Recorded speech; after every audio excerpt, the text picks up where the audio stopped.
আজকে আমরা জানবো এক নারীর অবর্ণনীয় ত্যাগের গল্প, যিনি তার ভালোবাসার জন্য সব কিছু ছেড়ে দিয়েছিলেন।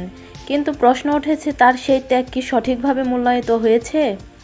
2008 সালে অপু বিশ্বাস ও শাকিব খান গোপনে বিবাহ বন্ধনে আবদ্ধ হন।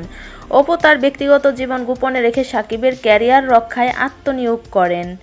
তিনি জানিয়েছেন, শাকিবের ক্যারিয়ার রক্ষার জন্য আমি আমার ব্যক্তিগত জীবন গোপনে রেখেছিলাম।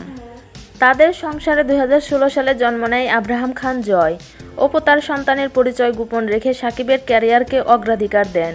কিন্তু 2017 সালে অপু জানিয়ে দেন যে তিনি ও শাকিব বিবাহিত এবং তাদের একটি সন্তান রয়েছে। কিন্তু শাকিব খানের প্রতিক্রিয়া ছিল ভিন্ন। তিনি প্রথমে বিবাহের বিষয়টি অস্বীকার করেন এবং অপুকে ব্যর্থ হিসেবে আক্রমণ করেন। পরবর্তীতে তিনি বিবাহের বিষয়টি মেনে নেন, কিন্তু অপুকে নিয়ে তার মন্তব্য ছিল নেতিবাচক। অপু বিশ্বাসের ত্যাগ ও ভালোবাসা সত্ত্বেও শাকিব খানের প্রতিক্রিয়া অনেকের কাছে প্রশ্নবিদ্ধ হয়েছে।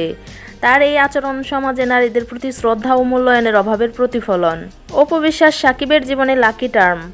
অপু যখন থেকে শাকিবের জীবনে আসছে তখন থেকে শাকিবের ক্যারিয়ার ঊর্ধ্বগামী, পিছনে ফিরতে হয়নি। একজন সাধারণ নায়ক থেকে হয়ে যান ঢালিউড সুপারস্টার। একের পর এক সুপারহিট মুভি দেন এই জুটি। অফ স্ক্রিন অন স্ক্রিন এই জুটি সকলের প্রিয় জুটি। আসলে লাক বলে একটা কথা আছে, কেউ কারো জীবনে আশীর্বাদ হয়ে আসে, আবার কেউ অভিশাপ হয়ে আসে। আর বুবলি এসেছিল তার জীবনে অভিশাপ হয়ে। সে আসার পর একের পর এক দুর্ঘটনা ঘটে যায় শাকিবের সাথে। তারপরেও আসল রত্ন চিনতে পারল না শাকিব। অপু বিশ্বাস শাকিবের জীবনে এসেছিল আশীর্বাদ হয়ে। ডিয়ার ভিউয়ার্স, আপনারা কার পক্ষে, শাকিব বুবলি নাকি শাকিব অপুর পক্ষে? অবশ্যই কমেন্ট বক্সে কমেন্ট করে জানাবেন।